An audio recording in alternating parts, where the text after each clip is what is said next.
Herkese merhabalar, kanalıma hoş geldiniz. Bu videomda size yakadan başlama büyük beden hırkamın yapımını anlatacağım. Şu şekilde yakadan başlayarak arttırarak kol ve bedeni birlikte ördük. Buradan sonra da önce bedeni ön ve arka olmak üzere daha sonra da kolları ekledik. Şu şekilde kolları da göstereyim. Benimki büyük beden oldu, tamamen mankenimin üzerine göre yaptım. Yani kol ölçüsü falan tamamen ona ait. Siz istediğiniz gibi büyütüp küçültebilirsiniz. Kolları uzatıp kısaltabilirsiniz. Şu şekilde eni 60 santim. Şurada gizlemediğim bir ipim var. Eni 60 santim. Boyu da 76 santim oldu. Mankenim düğmeli mi düğmesiz mi olmasına karar veremediği için o yüzden lastikte iki deneme yaptım. Şurası biraz daha ince. Burası biraz daha kalın ama daha sonra bunda karar kıldık. Buradan bir iki sırayı sökeceğim. Ama size de göstermek istediğim için henüz sökmedim video çekmeden önce. Buraya isterseniz bakın şu şekilde ilikler açarak daha uzatıp şöyle üst üste binecek şekilde de yapabilirsiniz. Ama biz böyle önün açık olmasını istedik ve ben o şekilde de fotoğrafladım. O halini de göreceksiniz. Bu şekilde şöyle kısa olmasına karar verdik. Ama bunu da görmenizi istedim. Bu tamamen kullanım rahatlığına bağlı. Burayı da 5 sıra örüp düğmeler dikip bu ilikleri bırakarak düğmeli de kullanabilirsiniz. Bu şekilde ben hırkamın bütün detaylarıyla anlattım. Umarım sizler de beğenirsiniz ve severek kullanırsınız. Şimdi hırkamın yapım aşamasına geçebiliriz. Evet, ben hırkamın yapımında şöyle sarma, yünlü, moherli, kışlık bir ip kullandım.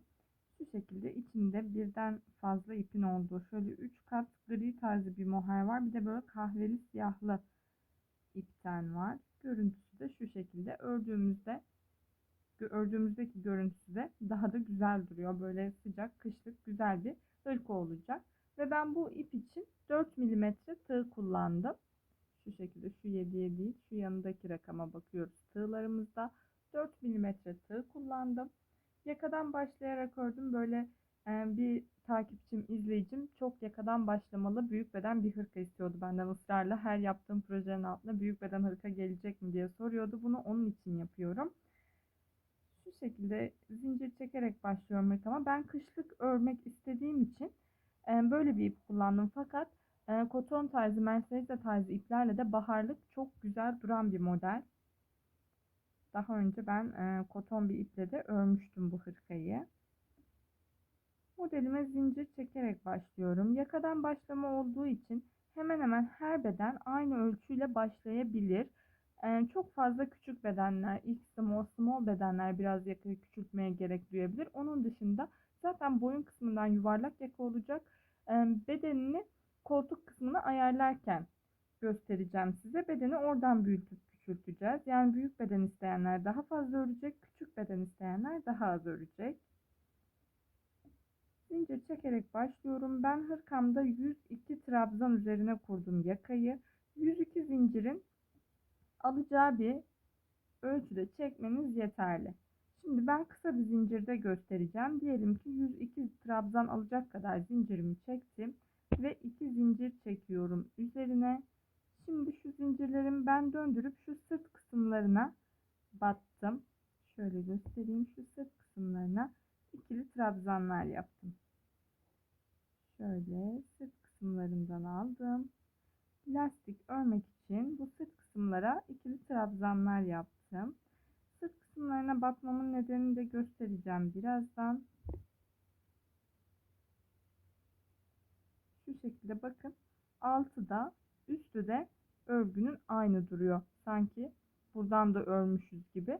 Bu sırt kısımlarına battığımızda bu görüntü güzel oluyor. Hırkamıza yakadan başlama olacağı için şu kısım, şu başlangıç yerin altı tam yakamıza gelecek. O yüzden böyle güzel durması için ben burada sırt kısımlarına batmaya dikkat ettim örgümün. Bu şekilde 102 tane ikili trabzan yapıyoruz. Şöyle ben kısa bir parçada göstereceğim, birkaç trabzanı yapıp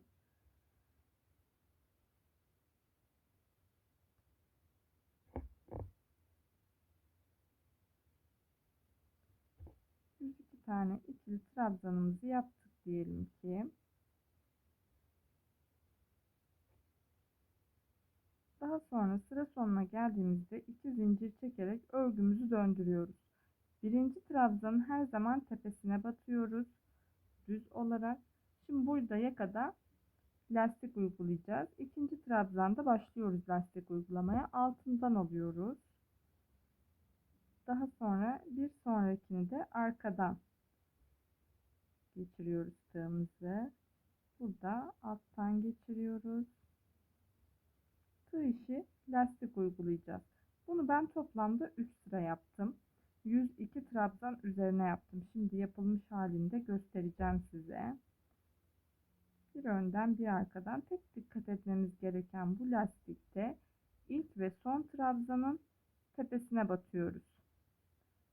Son trabzandayım. Son trabzanımın tepesine batıyorum. Bu şekilde lastik yapıyorum. Bunun üzerine bir sıra daha yaptım. Toplamda 3 sırada bitirdim ben lastiğimi. Tığ işi lastiği zaten artık hepimiz biliyoruz. Şu şekilde yapılmışını da göstereyim ben size. Ben küçük bir parçada lastiği nasıl başladığımı gösterdim size. Şöyle 102 zincir üzerine 102 tane ikili trabzan yaptım ve şöyle yuvarlak bir yaka oluşturdum. Şimdi bu yuvarlak yakada burada önce önlere gelen trabzanları yapacağız. Daha sonra kol arttırmasını yapacağız. Kollara gelen trabzanları yine burada bir kol arttırması, arkadaki trabzanları yine kol arttırması, kol ve ön kol arttırması yaparak hırkamızın bedenini oluşturup yakadan aşağıya doğru örmeye başlayacağız. Evet, şimdi 3 sıra lastiğimi yaptım.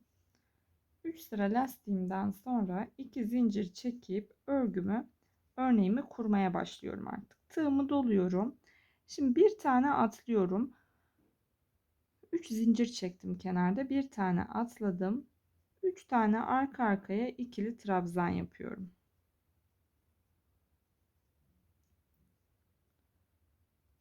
Tekrar tığımı doluyorum. Hiç zincir çekmeden bir tane atlıyorum.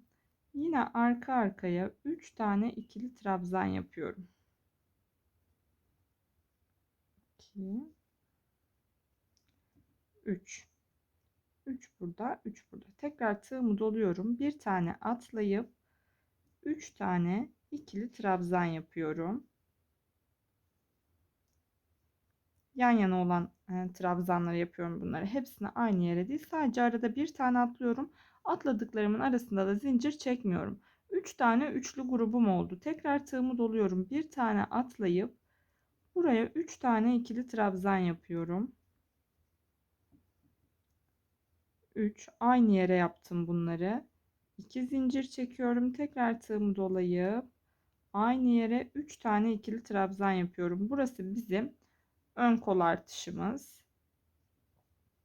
Şu şekilde aynı yere 6 tane ikili trabzan yapmış oldum.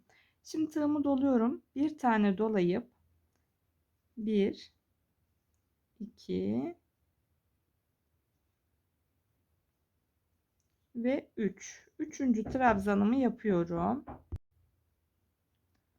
3 tane yan yana trabzan yaptım. Tekrar tığımı doluyorum. Bir tane atlayıp 3 tane yan yana yapıyorum, yine aynı yere değil. Bir tek arttırmalarda aynı yere yapacağız. Tığımı doladım. Bir tane atladım. 1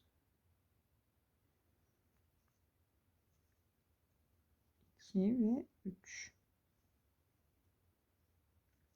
1 2 3 tane üçlüm oldu. Bir üçlü daha yapacağım. Bir tane atlıyorum. 1 2 3. Kollar içinde 4 tane üçlü yaptık. Bakın şu arttırma yerimde. Buradan sonra 1 2 3 4 tane üçlü yaptım.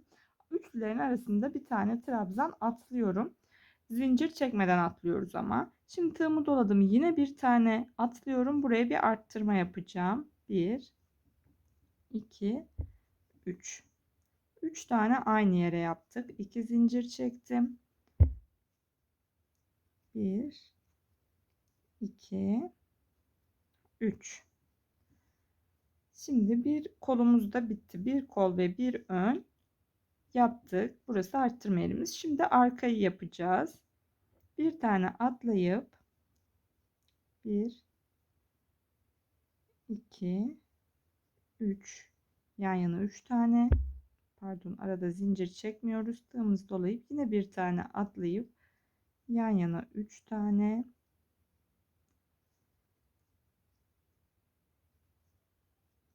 bu şekilde trabzanlarımızı yaparak ilerleyelim diğer kol arttırma yerine kadar. Bir tane atlayıp 3 tane trabzan yan yana, bir tane atlayıp 3 tane trabzan yan yana şeklinde. Evet, ilk kol arttırmamdan sonra arkayı örüyordum. Şimdi arkada 9 tane üçlü yaptım. 1 2 3 4 5 6 7 8 ve 9 aralarında bakın birer tane trabzan boşluk bırakarak üçlülerimi yaptım. Şimdi bu üçler bir sonraki sırada daha net olacak. Burada her trabzanın tepesine battığım için bir sonraki sırada bu aralara batacağız. 9 tane üçlü yaptım. Bir tane atlıyorum. Diğer kol arttırmamı yapıyorum. 3 tane ikili trabzan aynı yere. 2 zincir. Tekrar 3 tane ikili trabzan aynı yere. 2 3. Şimdi bir tane atlayıp yine üçlülerimi yapıyorum.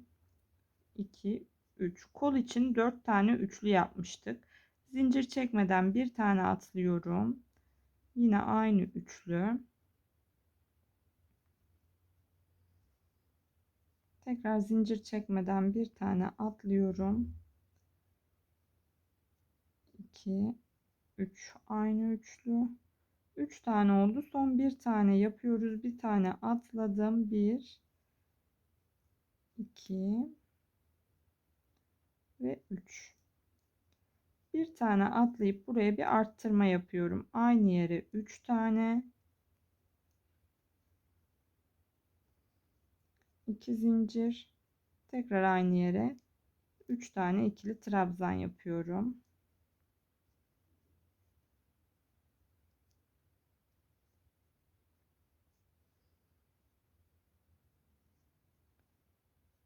Bir tane atlayıp 3 tane ön üçlümü yapıyorum. Bu artık son arttırmamdı. 3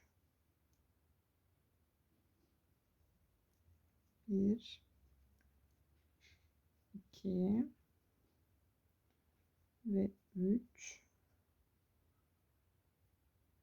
Yine bir tane atlıyorum ve son 3 trabzanımı yapıyorum.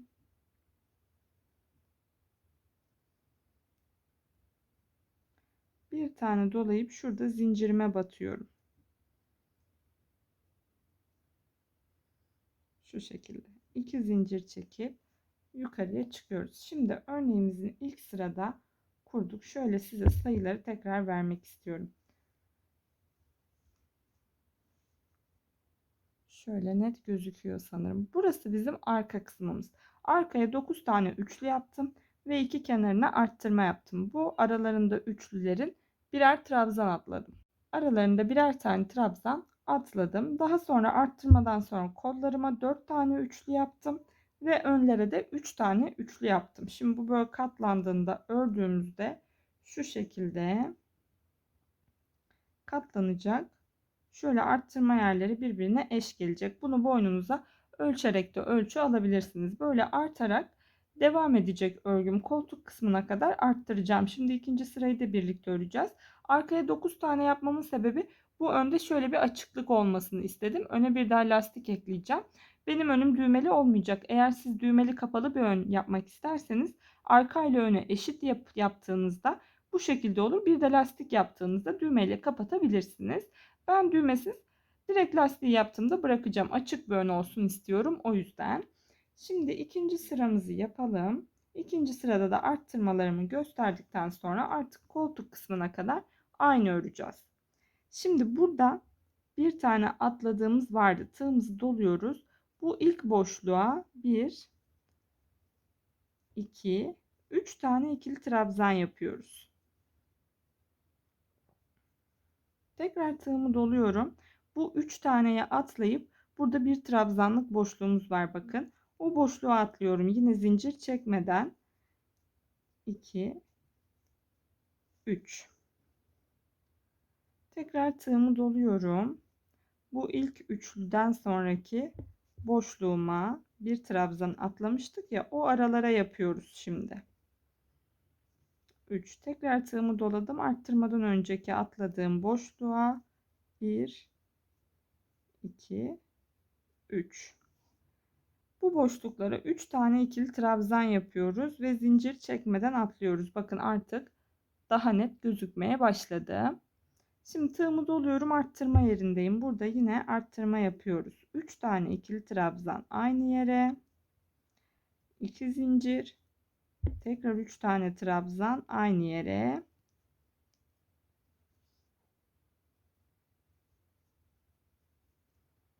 zincir çekmeden bir sonraki boşluğuma atlıyorum. Kol örüyorum şu anda.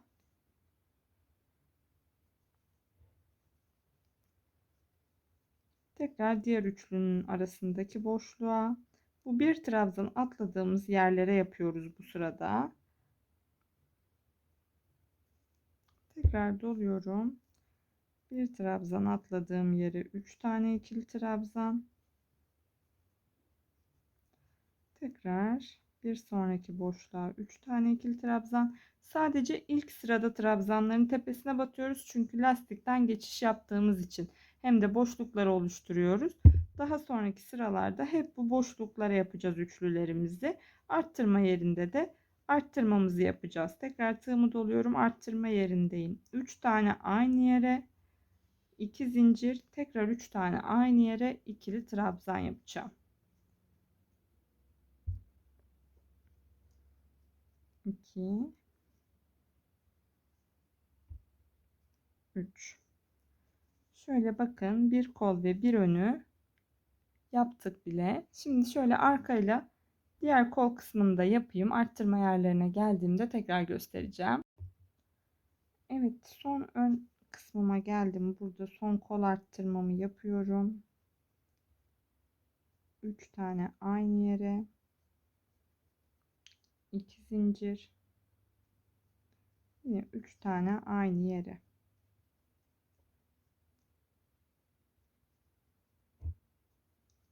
Dolayıp öndeki üçlerimizi de yapalım boşluklara. Şu bitiş dönüş kısmını da göstereceğim.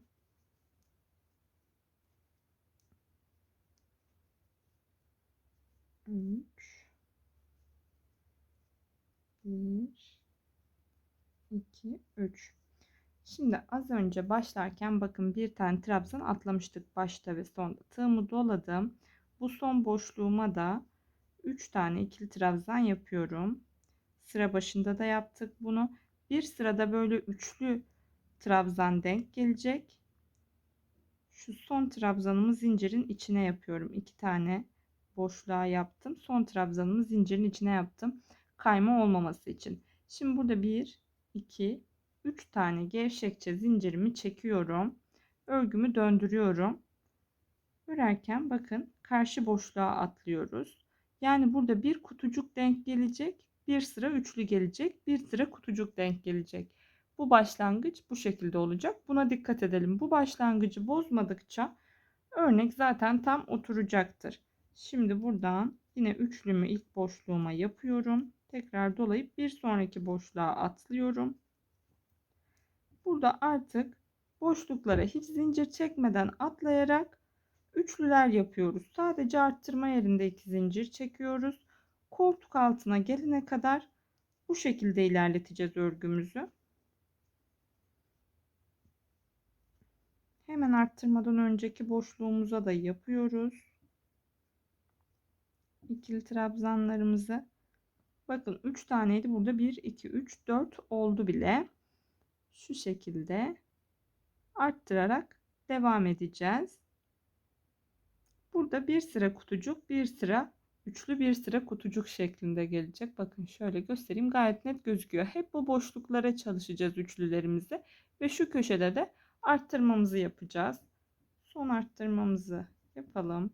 3 tane aynı yere arttırmada, 2 zincir, tekrar 3 tane aynı yere. Yani 6 ikili trabzanı aynı yere batıyoruz. Sadece arasında 2 zincir çekiyoruz 3 3 yaparak. Şimdi şöyle gösterelim hırkamızı. Şu ön şimdi bir tane fazla. Şu şekilde arttırma yerlerini denk getirdiğimizde bakın görüntüsü böyle oluyor. Bu şekilde gitgide büyüyecek buralarda. İstediğimiz bedene gelene kadar tamamen aynı işlemi yapıyoruz. Şuradaki boşluklara üçlüleri yapıyoruz, arttırıyoruz. Yine boşluklara üçlüleri yapıyoruz, arttırıyoruz. Arttırma yerlerinden 4 yerden arttırma yaparak örgümüzü büyütelim. Ta ki koltuk altına gelene kadar. Evet, şimdi ben hırkamın roba kısmını bitirdim. Yani koltuk altı kısmına kadar geldim. Şu şekilde yakadan başlamıştık ve şuralardan arttırma yapmıştık. Bakın şöyle göstereyim arttırma yaptığım yerleri. Şimdi ben bu arttırma sırasını 20 sıra yaptım. 20 kere şu arttırma yerinden ördüm. Yani toplamda 20 sıra yapıyor. 20 sıra sonra şimdi bu koltuk kısımlarını birleştireceğim ve gövdeyi aşağıya doğru ön ve arka olarak bütün örmeye başlayacağım. Benim 20 sıra yapmamın sebebi büyük beden ördüğüm için bu kadar uzattım. Şimdi bu hırkada beden küçültmek isterseniz, benden çok büyük beden hırkası, yuvarlak yaka büyük beden hırkası istenmişti. Ben bu şekilde bir şey yaptım. Ama bunu küçültmek isterseniz de küçültmek çok kolay. Yine sayılara aynı başlarsınız. Çünkü boyun kısmı 1-2 santim fark etmiyor. 3 aşağı 5 yukarı başlangıç yeri aynı oluyor. Tam enseden boyun kısmından başladığım için. Bunu küçültmek isterseniz mesela 36-38 beden yapmak isterseniz şu arttırma sırasını 3-4 sıra kısaltabilirsiniz. 40 beden için 1-2 sıra kısaltabilirsiniz. Arttırma sırasını ben 20 yaptıysam siz 16 yaparak 36-38 bedene uygun örebilirsiniz. Şöyle şuralarda 18, 17, 16 buralarda bir ölçü olacak. Baktığınızda omuz kısmını zaten bunu yakadan ördüğümüz için her zaman üzerimize prova ederek ölçebiliriz. Ben de bunu ördüğüm kişinin üzerine prova yaparak ölçtüm. Koltuk altı birleşmeye başladığında artık rahat bir şekilde kolunuz hareket ettiğinde bu sizin koltuk altınıza geldiğini işaret ediyor. Daha sonra da gövdeyi örmeye başlayabilirsiniz. Yani büyütüp küçültmek de oldukça kolay. Şimdi şu şekilde ben ön parçamdan örmeye devam ediyordum. Koltuk altına gelene kadar örelim şimdi. Kol arttırma yerine gelene kadar örüyoruz parçamızı. Tıpkı örnek gibi bir değişiklik yok. Kol arttırma yerine gelene kadar örelim. Kol arttırma yerinde gövdemizi birleştireceğiz. Şimdi bakın kol arttırma yerine geldim. Sadece ön gövdemi ördüm. Başlangıçtan ön gövdemi ördüm. Burada arttırma yapıp kolu örmeye devam ediyorduk. Şimdi burada tığımı doluyorum. Buraya 3 tane ikili trabzan yapıyorum. 3 tane ikili trabzan yaptım. Şimdi burada 1, 2, 3, 4, 5, 6, 7, 8, 9, 10, 11 zincir çekiyorum. Bu 11 zinciri karşı kol kısmına getirip karşı kol kısmına ekliyorum. Kolu örmüyoruz artık. Bakın şurası kolumuzdu bizim. 11 zincir çektim. Tığımı doladım. Karşı arttırma yerine bir sonraki arttırma yerine 3 tane ikili trabzan yaparak ekliyorum. Bakın şu şekilde koltuk altımızı oluşturmuş olduk. Şimdi arka boyunca yine bu örgülerimi olduğu gibi gördüğüm gibi örneğimi örüyorum. Evet, şimdi diğer kol arttırma yerime geldim. Arka parçamı ördüm. Tığımı doluyorum. Yine arttırma yerime 3 tane ikili trabzan yapıyorum. Arttırma yaparken buraya 2 tane üçlü yapıyorduk. Şimdi 3 tane ikili trabzan bir tane yapıyorum. 1, 2, 3, 4, 5, 6, 7, 8, 9, 10, 11 tane zincir çekiyorum. Bu 11 zinciri diğer kol arttırma yerime bağlıyorum. Yine 3 tane ikili trabzan yaparak. Yani burada kolları iptal ediyoruz.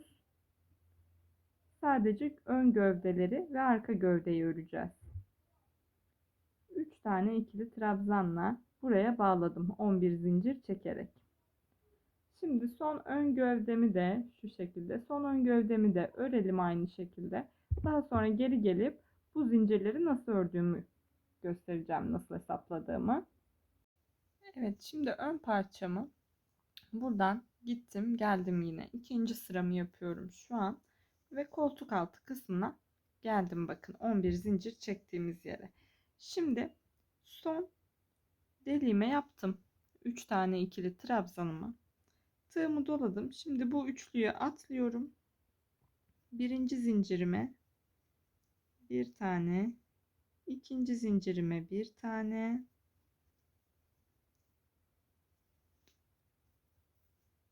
pardon,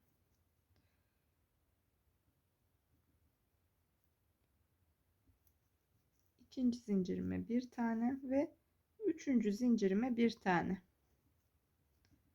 Sonra tığımı doluyorum. Alttan bir zincir atlıyorum. Tekrar 3 zincire birer tane ikili trabzanımı yapıyorum.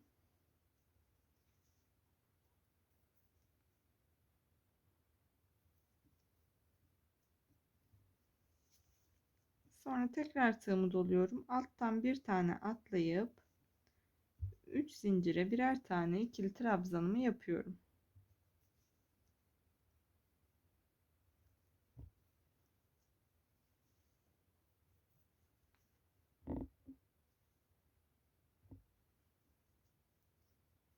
Buradaki 11 zincire bakın, aralarda birer tane atlayarak 3 tane üçlü ikili trabzanlar yaptım. Tığımı doladım. Şimdi buradaki üçlüye atlayıp arka bedenime geçiyorum. Aynı şekilde arka bedenimi örneğimi olduğu gibi örüyorum. Bakın artık koltuk altını bağlamış oldum. Arka bedeni örüp diğer kola geçiyoruz şimdi. Evet, arkaya ördüm. Şimdi ikinci kol altıma geldim. Yine aynı işlemi yapıyorum. Burada da net görünmesi için tekrar edeceğim. Şimdi son üçlümü yaptım. Bu son üçlümü atlıyorum. Birinci zincire ikili trabzan. Hemen yanındakine ikili trabzan. Hemen yanındakine ikili trabzan. 3 tane ikili trabzanı yan yana yaptım. Tığımı doladım. Alttan bir zincir atlıyorum. Yine 3 tane ikili trabzanı yan yana yapıyorum.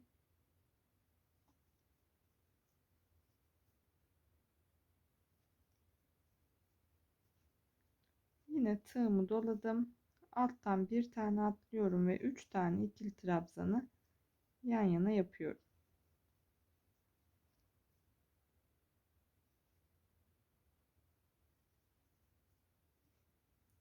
Tığımı doladım. Buradaki üçlümü atlayıp yine örneğimi aynen örmeye devam ediyorum. Son ön parçamı da örüyorum ve sırayı dönüyorum. Döndükten sonra sırayı artık buradan şu yaptığımız boşluklara yine gide gele örerek aynısını yapmaya devam ediyoruz. Bu şekilde etek ucunu istediğimiz kadar uzatabiliriz. İsterseniz kısa, isterseniz böyle basenlerimize dökülen daha uzun bir hırka olarak örebiliriz. Ben biraz uzun yapmayı düşünüyorum.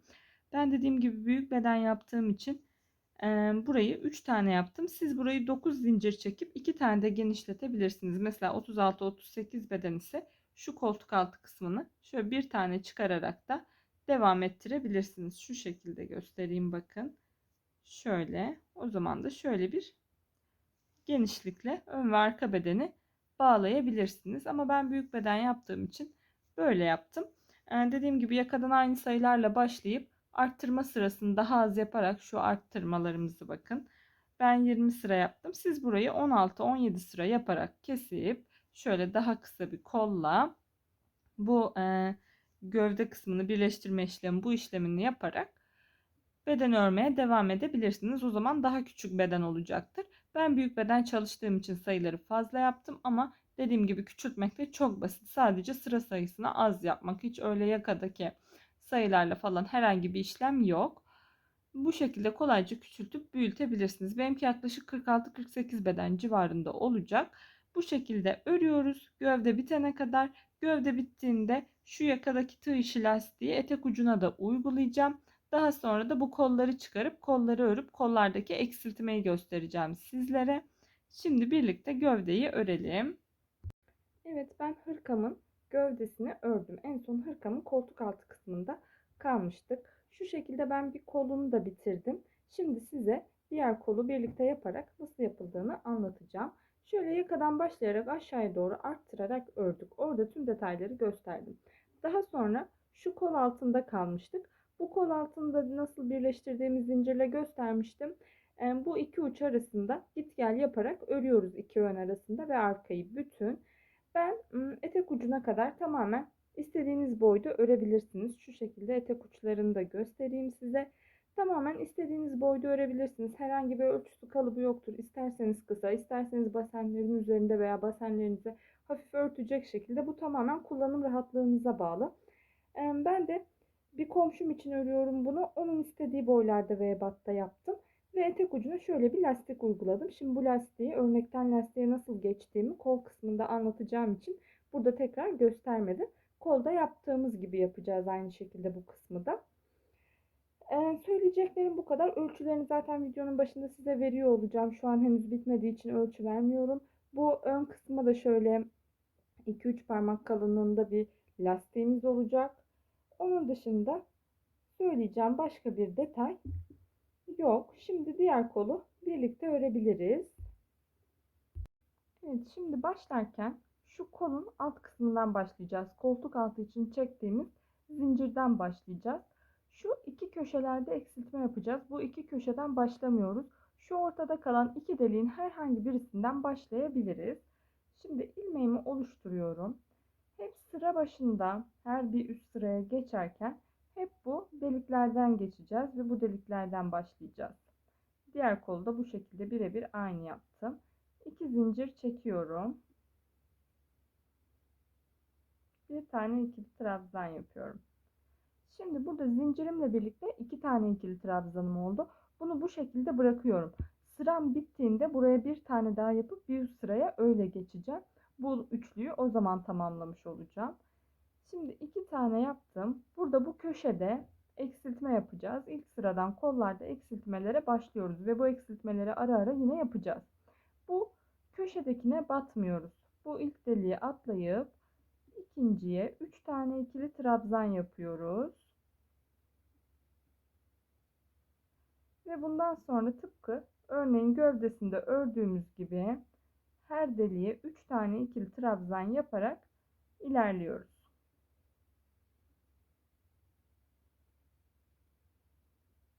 Bu şekilde kol çevresince şu köşeye gelene kadar gelelim, yapalım trabzanlarımızı aynı şekilde örneğimizi.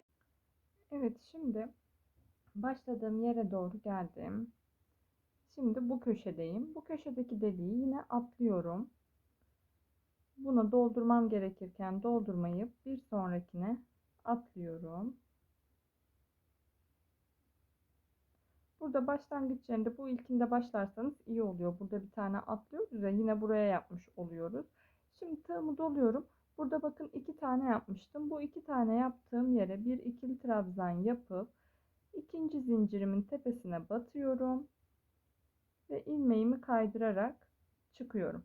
Şimdi burada bakın 3 tane oldu. Görüntü tıpkı diğerleri gibi oldu. Hiç belli olmuyor buradan başlanıldı. Şimdi hemen yanındaki trabzanın tepesinden de ilmek kaydırıyorum. Ve buradaki boşluğa da ilmeğimi kaydırarak geliyorum. Buraya 2 zincir çekip yine bu boşlukta devam ediyorum. Bakın 2 tane yaptık. Yine bir sıra gideceğim. Ve buraya geldiğimde üçüncüyü yapacağım. Bu başlangıç yeri böyle bir bir kayacak ördüğümüz boyunca ama hiç başladığımız yer, bakın şu alttaki başladığımız yer hiç belli olmuyor. Bakın burası da eksiltme yaptığımız yer. Başlangıçlarda bu şekilde. Şimdi 2-3 sıra örüyoruz. Bir eksiltme daha göstereceğim size.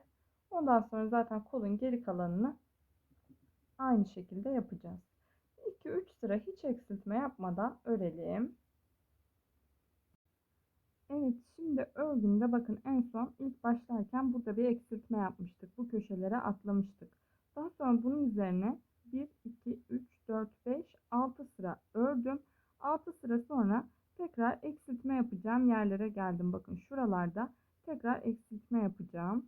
Şimdi şu son kısmı, son dolgumu yapıyorum. Zaten eksiltme yapmak demek burada bir kutucuğu atlamak demek. Şimdi buraya bir üçlü doldurmam gerekiyor. Hiç burada zincir çekmiyorum. Direkt buraya değil de buradaki üçlüme atlıyorum. 3 tane dolduruyorum. tığımı doluyorum tekrar. Yine buraya değil de bir sonrakine yapıp 2 tane eksiltmemi yapmış oluyorum. Kol altına gelen yerlerde bu şekilde ara ara ikişer eksiltmeler yaparak ilerleyeceğiz. Bakın şurada 2 tane boşluk kutucuk bıraktık ve eksiltmemizi yapmış olduk. Buralara normalde birer tane daha yapmamız gerekiyordu. Bu şekilde eksilttik.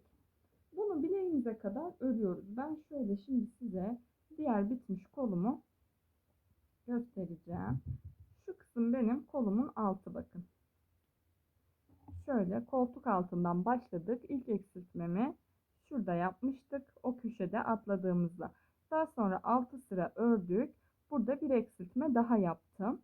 Bu şekilde 6 sıra, 7-8 sıra, 8-10 sıra kendi ölçünüze göre, kol ölçünüze göre istediğiniz miktarda eksiltme yapabilirsiniz.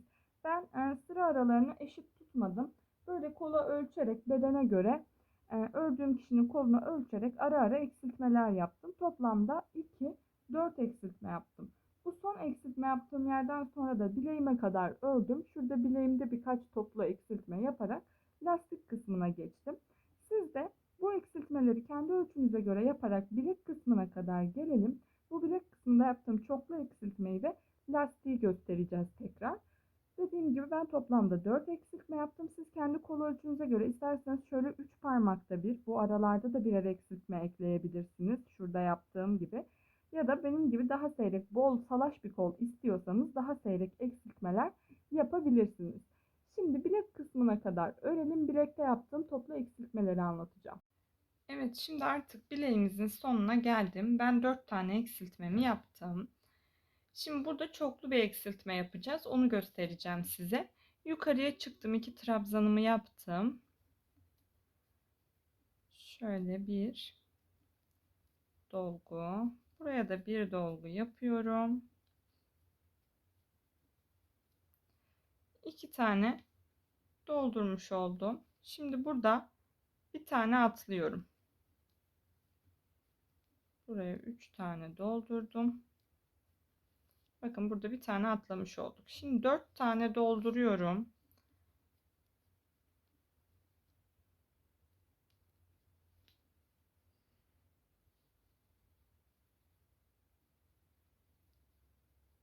Dört tane dolduracağım. Bir tane atlayacağım.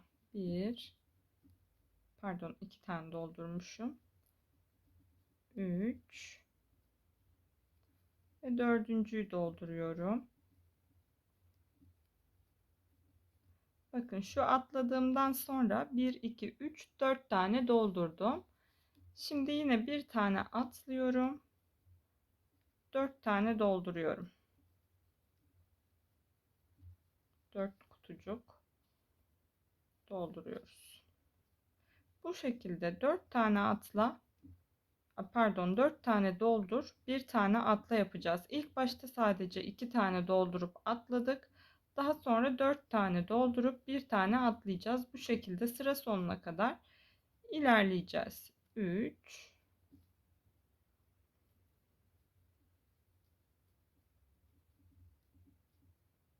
4 tane doldurdum. Bakın şurada bir tane atlamıştım. 1 2 3 4 tane üçlü yaptım. Burada yine bir tane atlayıp 4 tane dolduruyoruz. Evet, 4 tane doldur, bir tane atla yaparak sıra sonuna geldik. Buraya 3'e tamamladık. Buradan yine yukarıya çıkıyoruz. İlmeğimizi kaydırarak boşluğa getiriyoruz ve 2 zincir çekip yukarıya çıktık. Şimdi bu sırada eksiltme yapmayacağız. Bu sırada her deliğe bir tane yapıyoruz. Bu eksiltme yaptığımız sırayı toparlamak için her deliğe üçlü doldurarak, tıpkı örneğimizin normal hali gibi hiç eksiltme, arttırma yapmadan örüyoruz. Sıra sonuna kadar her kutucuğa doldurarak ilerleyelim.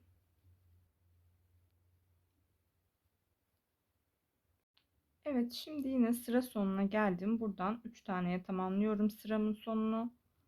Şu iki zincirin tepesine batarak ikincisine yukarıya çıktım. Şimdi burada ilmek kaydırıyorduk. Artık ilmek kaydırmıyoruz. 2 zincir çektim. Bu 2 zincirim kalıyor. Şimdi lastiğimi oluşturacağım. Artık bir önden bir arkadan direkt trabzanlarımızı lastiğe devam ettiriyoruz. Hiç üzerine bir sıra düz trabzan yapmıyorum. Zaten aralarda zincir yapmadığım için boşluklar olmuyor. Bu boşluk kısımlara da, kutucuk olan kısımlara da herhangi bir işlem yapmıyorum. Onlar da hem de böyle eksiltmiş gibi bir kendini toparlıyor. Daha iyi bir görüntü oluyor. Bir önden bir arkadan bütün gördüğümüz trabzanları lastik olarak örüyoruz.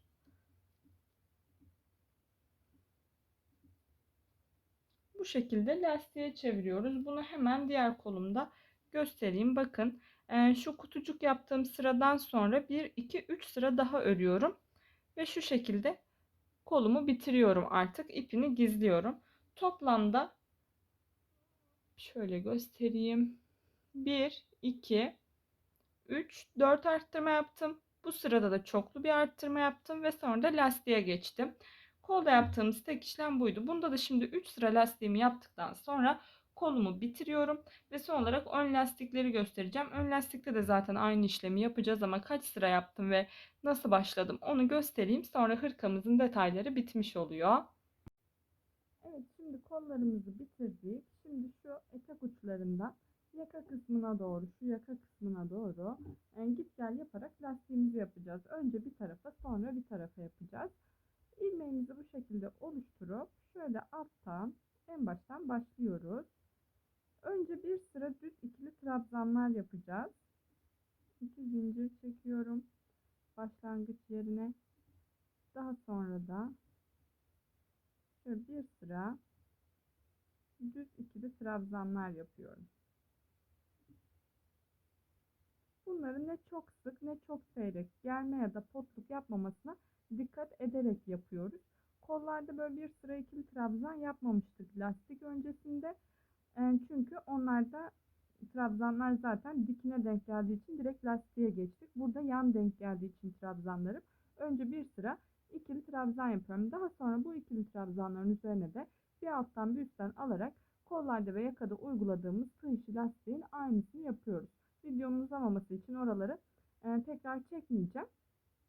Bu şekilde lastiklerimizi her iki tarafa da yapalım. Yaklaşık 3-4 sıra yapacağım. Şöyle 2 parmak genişliğinde falan bir lastik yapacağım. Bu yüzden bittiğinde sayısını veririm. Tekrar detaylı göstermiyorum bu lastik kısmı. Çünkü kollarda ve yakada zaten detaylıca anlattım. Bu şekilde lastiklerimizi yapalım. Ben ikişer tarafta da kaç sıra yaptığımı bitiminde göstereceğim size. Evet, şimdi şöyle ön lastiği göstereyim size. Bir tarafa biraz daha geniş ördüm, bir tarafa daha dar ördüm. Nasıl olduğunu görmek istedim ama şu ben dar olanda karar kıldım ve bu şekilde yapmak istedim. Şöyle şimdi bunun 2 sırasını sökeceğim. Bu şekilde bu dar olanda 3 sıra ördüm. Burada 5 sıra ördüm.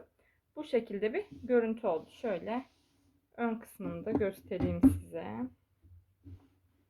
Şu şekilde. Şöyle burayı da eğer 5 sıra yaparsam artık böyle üst üste binmeye başlayacaktı. Ben öyle durmasını istemedim ve burayı daha az ördüm. Bu şekilde hırkamın bütün detaylarını anlattığımı düşünüyorum. Eğer yapamadığınız veya takıldığınız bir yer olursa bana DM'den veya yorumlar kısmından ulaşabilirsiniz her zaman. Şu şekilde bir tek iplerini saklayacağım. İpleri kaldı. Onun dışında her şey bitti. Yakadan başlayarak büyük beden ördük.